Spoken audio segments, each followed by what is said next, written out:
Bonjour, bonjour, bienvenue sur le podcast d'étoiles. Aujourd'hui, je vais vous parler de l'entrée de Saturne le 25 mai prochain, autrement dit dans 2 jours, à l'heure où je vous fais ce podcast. Saturne va franchir le seuil du zodiaque, c'est-à-dire le 0 degré du signe du Bélier, et il va y rester jusqu'au 1er septembre 2025. Autrement dit, il va nous accompagner tout l'été, ce qui n'est pas rien.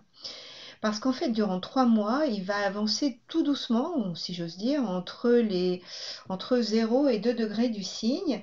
À partir de là, il va commencer à rétrograder et il retournera dans le signe des poissons. Et puis, il reviendra dans le signe du bélier à partir de février 2026. Donc, c'est un très bref passage, c'est juste 3 mois, c'est juste pour l'été, mais c'est quand même un passage décisif parce qu'en fait, en entrant, il va ouvrir une brèche, il va opérer une percée dans la trame du temps, il va se présenter un peu comme un éclaireur, il ne va pas conquérir encore forcément les terres du bélier, puisque c'est vraiment que le tout début, mais il va commencer à y déposer les premières pierres, et il va pas bâtir, on va dire, c'est pas vraiment ça, mais il va signifier qu'il y a un seuil, il y a un passage. Il va explorer le feu cardinal comme on examine un sol avant d'y planter un arbre. Il va le faire avec lenteur, avec attention.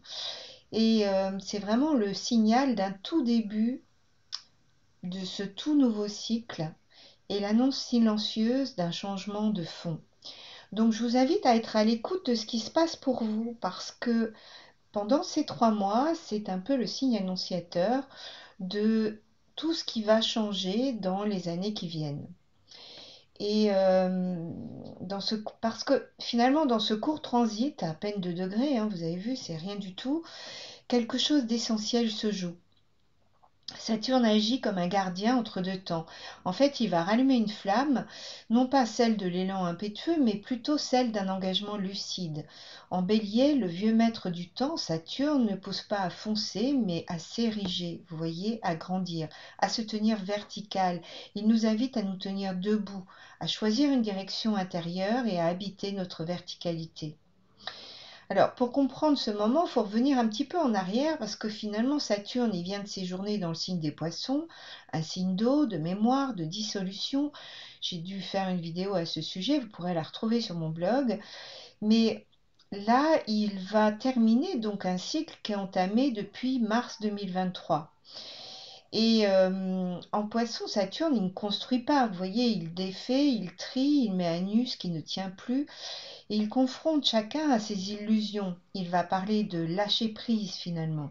Saturne nous a mis à l'épreuve de nos attachements, de nos croyances, de nos formes de résistance et nous a fait sentir que l'important c'est de garder l'essentiel. Le surplus vraiment c'est encombrant. Et d'ailleurs, mais en fait, tout n'est pas vraiment fini puisqu'il va retourner, comme je vous le disais, dans le signe des poissons du 1er septembre au 14 février 2026. Donc ce retour, il va souligner ce qui n'est pas tout à fait terminé et il va nous inviter à revisiter les derniers actes du cycle précédent. Il va nous permettre d'approfondir certains apprentissages, d'affiner des choix initiés ou plutôt des choix qui ont été posés pendant l'été. Et ce n'est qu'en février 2026 qu'il va franchir définitivement la porte du bélier. Saturne en bélier, je vais vous en parler quand même un peu plus. Il évoque une tension fondamentale entre deux dynamiques contraires. Le bélier, il impulse, tandis que Saturne structure. Le premier agit par instinct, le second par stratégie. Ce face-à-face, il va créer un climat exigeant, mais fécond. La chute de Saturne en bélier ne signifie pas une faiblesse, c'est plutôt une complexité. Saturne, maître du temps, impose des rythmes lents et des consolidations progressives. En bélier, signe cardinal de feu, il rencontre un climat qui privilégie la spontanéité, la vitesse et l'instinct. L'élan de départ, il est intense, mais il peut manquer de suivi. Alors que Saturne tente alors de tempérer cette hâte en instaurant des étapes, des limites et des rappels à la réalité. Il invite à poser un cadre intérieur avant toute prise d'initiative. Saturne en Bélier impose un apprentissage de la patience dans l'action. Il exige une clarification de la volonté. Il transforme le désir d'agir en engagement durable. En fait, il nous demande de discerner ce qui relève de l'impulsion de ce qui naît d'un appel intérieur. Il propose une éducation du feu. Comment porter un élan avec constance? Vous voyez? Comment éviter l'épuisement? Comment choisir ses combats? Saturne en Bélier révèle aussi un besoin de direction. Il peut signaler d'ailleurs un rapport tendu au leadership. On veut commander, mais sans toujours assumer les responsabilités qui en découlent, ou bien on redoute l'autorité tout en la recherchant quand même. Donc ce transit, il nous confronte chacun à la question que signifie être le capitaine de sa vie. Et ça, c'est vraiment important. Il s'agit d'un temps pour redéfinir sa position dans le monde. Ce n'est plus le moment d'attendre que l'extérieur valide ou confirme. Saturne en Bélier demande de prendre position et d'incarner une verticalité personnelle. Il impose de faire des choix et refuse l'évitement. Il nous pousse à abandonner les faux départs, les demi-engagements et les promesses floues. Il enseigne aussi la sobriété dans l'acte. Ce n'est pas l'accumulation d'actions qui crée la valeur, mais leur qualité. Saturne nous fait entrer dans une logique d'épure. Il nous apprend à faire moins, mais mieux, à poser moins d'actes, mais plus juste. Il convertit l'enthousiasme en détermination et la colère en courage structurant. Dans ses effets plus intimes, ce passage peut nous confronter à de la fatigue, à la lenteur et à un sentiment de ne pas aller assez vite. Je pense que beaucoup de gens vont sentir cette fatigue. Il révèle les endroits où notre énergie fuit. En fait, il nous fait sentir nos résistances internes. Il peut provoquer des crises de confiance ou des épisodes de doute sur notre capacité à réussir. Mais ces moments ne sont pas des freins. Ils servent à faire mûrir, à épurer et à redéployer une force plus profonde. En somme, Saturne en Bélier nous confronte à nous-mêmes dans ce que nous avons de plus instinctif. Il ne cherche pas à éteindre le feu du Bélier, il veut le rendre habitable, c'est toute la nuance. Il veut transformer l'élan en œuvre, l'intention en ancrage et la pulsion en projet soutenu. Le Bélier, vous savez, il inaugure le zodiaque, c'est le premier signe. Il incarne l'élan vital, le courage, l'initiative. Saturne, lui, s'y trouve en chute, comme je l'ai dit. Le Bélier, il initie, Saturne structure. Le Bélier a le courage de commencer, Saturne celui de tenir. Leur union, bien que rugueuse, peut devenir l'allié de ceux qui veulent bâtir à partir d'eux-mêmes, dans une verticalité retrouvée. Ensemble, ils peuvent fonder. Ce premier passage de Saturne en Bélier du 25 mai au 1er septembre 2025 le montre très clairement. Saturne va avancer donc, comme je le disais au tout début, de 0 à 1,56 degré précisément. Il franchit un seuil. Il propose un ancrage. Il invite à poser la première pierre. Saturne en Bélier, c'est la rigueur au service de l'authenticité. Il nous apprend à dire non à ce qui disperse, à ce qui flatte l'ego, pour dire oui à ce qui fait sens. Il nous propose une forme d'ascèse intérieure, non pas tournée vers la privation, mais vers l'alignement. Il s'agit de construire une vie où l'élan vital, le je suis, devient un axe porteur. Ce transit peut aussi réveiller certaines peurs, celle d'agir trop tôt ou trop tard, cette problématique de temps, celle d'être jugé ou de ne pas être à la hauteur. Mais ces peurs sont le miroir des anciennes blessures. Saturne les met en lumière, non pas pour nous bloquer, mais pour que nous puissions y répondre autrement, que nous prenions nos responsabilités et que nous changions les choses qui doivent l'être. Saturne en Bélier parle aussi du combat contre soi-même. Il révèle notre besoin de contrôle, notre impatience et notre difficulté à supporter l'attente. Il nous force à ralentir le pas et à mieux orienter notre énergie. Il invite à faire le tri dans les objectifs que nous poursuivons. En fait, il nous aide à distinguer les désirs profonds des impulsions passagères. Il nous apprend à initier sans fuir, à décider sans écraser et à avancer sans renier. Il transforme la précipitation en intention, l'urgence en exigence et l'action en engagement. Ce transit aide à devenir souverain dans ses choix et à transformer le feu en force durable. Il suggère de poser des actes moins nombreux mais plus porteurs.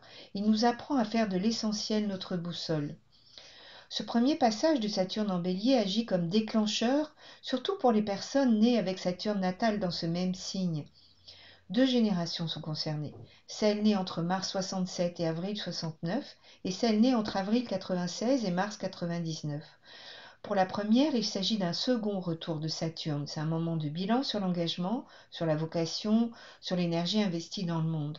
Pour la seconde, c'est le premier retour, un temps souvent marqué par une confrontation au réel, à la solitude ou à l'autorité, mais aussi et surtout à une forme nouvelle de responsabilité. En fait, ces retours mettent en lumière des thématiques communes: construire à partir de soi, apprendre à canaliser son énergie, redéfinir ses priorités et affronter le temps non plus comme une contrainte mais comme un allié.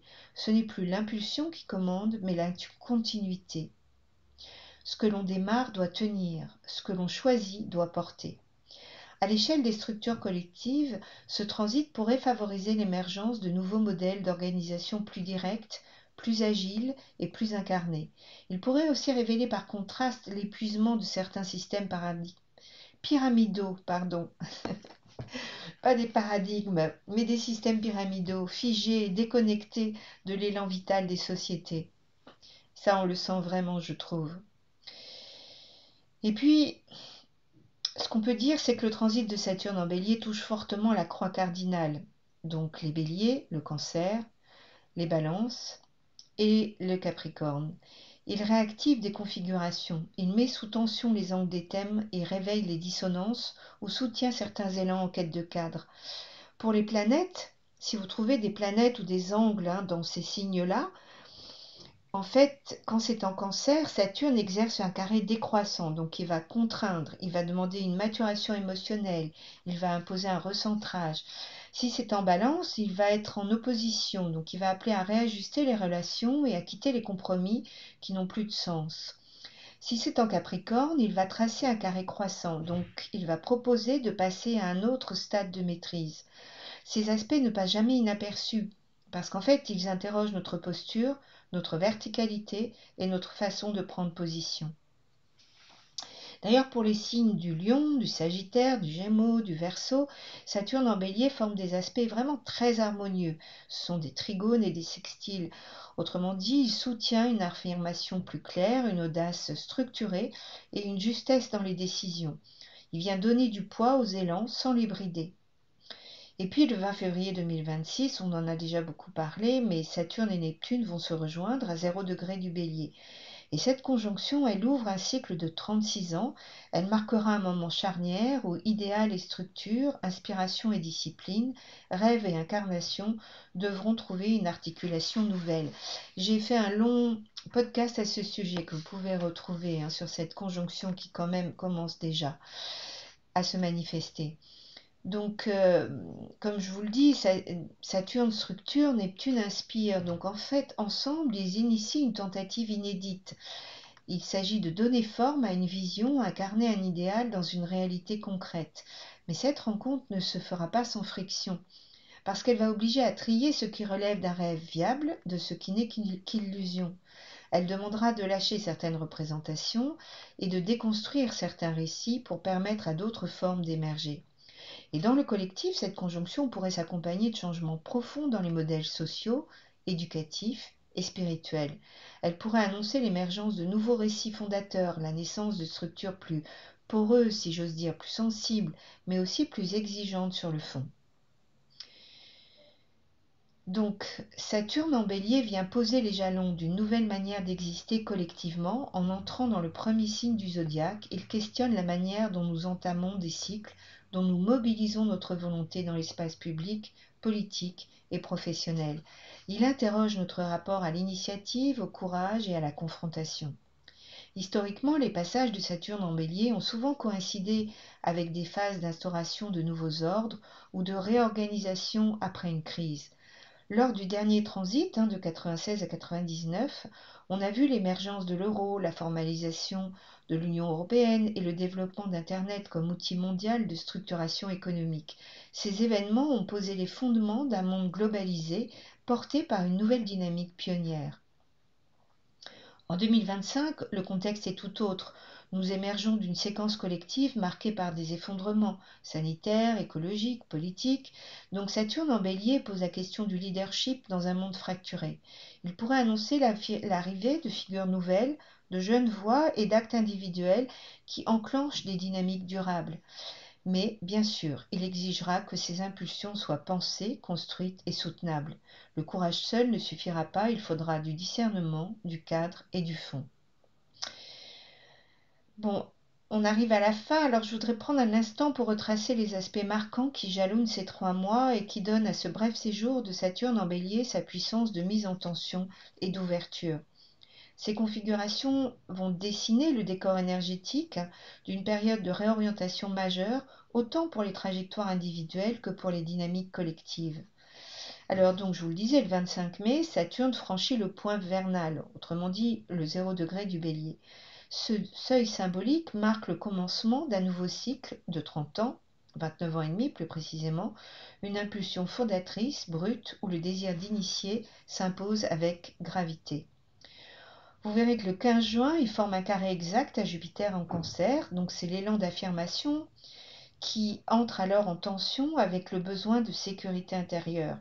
Et ce conflit, il appelle à un arbitrage délicat entre ambition et attachement, entre expansion extérieure et stabilité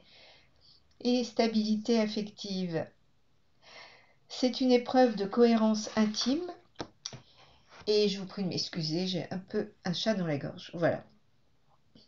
Alors, il faut voir aussi que pendant ce temps, Pluton rétrograde à 3 degrés du Verseau et qui se trouve en sextile avec Saturne. Ce n'est pas un aspect tout à fait exact, mais il est quand même très actif et il suggère que l'émergence d'une autorité nouvelle, plus intérieure, ne peut se dissocier des bouleversements collectifs à l'œuvre. Et puis nous avons le 13 juillet où Saturne va rétrograder à 1 degré 56 minutes du Bélier et il nous invite alors à revisiter les engagements pris depuis fin mai. C'est un temps d'affinement, de réajustement, de la direction et de relecture des élans qui nous ont traversés. Le 12 août, il tisse un sextile exact à Uranus à 1 degré 13 minutes du Gémeaux. Et cet aspect ouvre la voie à une pensée plus inventive, plus souple et tournée vers la réinvention du quotidien. L'intuition y gagne en structure, elle devient moteur de changement. Enfin, tout au long du mois d'août, Saturne va s'approcher très lentement de Neptune, il est vraiment tout à côté, et donc il va amorcer cette conjonction qui sera exacte le 20 février. Cette lente convergence prépare la fusion entre structure et inspiration, comme je vous le disais, et ça va être un moment clé pour notre société et aussi pour nous à titre individuel. En conclusion, ce bref passage de Saturne en Bélier nous invite à nous redresser de l'intérieur. Il ne s'agit pas simplement d'agir, mais de nous verticaliser et de retrouver une posture juste et alignée, capable de porter l'élan sans le dénaturer. Ce n'est pas encore le grand cycle, ce n'est qu'un premier pas, mais c'est un pas fondateur. Une posture nouvelle qui cherche son axe, une autorité qui ne s'impose pas, mais qui rayonne par la maturité, la patience et l'intégrité. Le monde attend beaucoup de réponses en ce moment, mais Saturne en Bélier nous rappelle que tout commence par une décision intime, celle de prendre position à l'intérieur de soi. C'est cette décision encore invisible qui va modifier notre manière d'agir, de nous engager et de bâtir un monde habitable.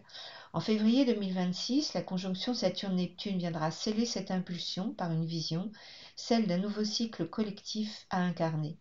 Mais pour l'instant, nous sommes dans le silence avant le souffle et dans l'affût intérieur d'un temps qui s'ouvre. Saturne n'impose rien, il invite, il observe et il attend que nous devenions enfin l'architecte de notre propre alignement. Alors je vous souhaite de très très belles fondations, de nouvelles constructions et je vous remercie pour votre écoute. Merci évidemment de liker, de partager ou de commenter si le cœur vous en dit. C'est important pour que cette chaîne grandisse. Et je vous dis à tout bientôt pour une nouvelle conférence. Pas conférence, pardon, pour un nouveau podcast sur l'entrée de Saturne en Bélier en fonction des maisons de votre thème et puis aussi sur la prochaine nouvelle lune. Enfin voilà, pour plein de nouveaux projets. Je vous dis à tout bientôt et je vous souhaite de merveilleux moments et un très bel été.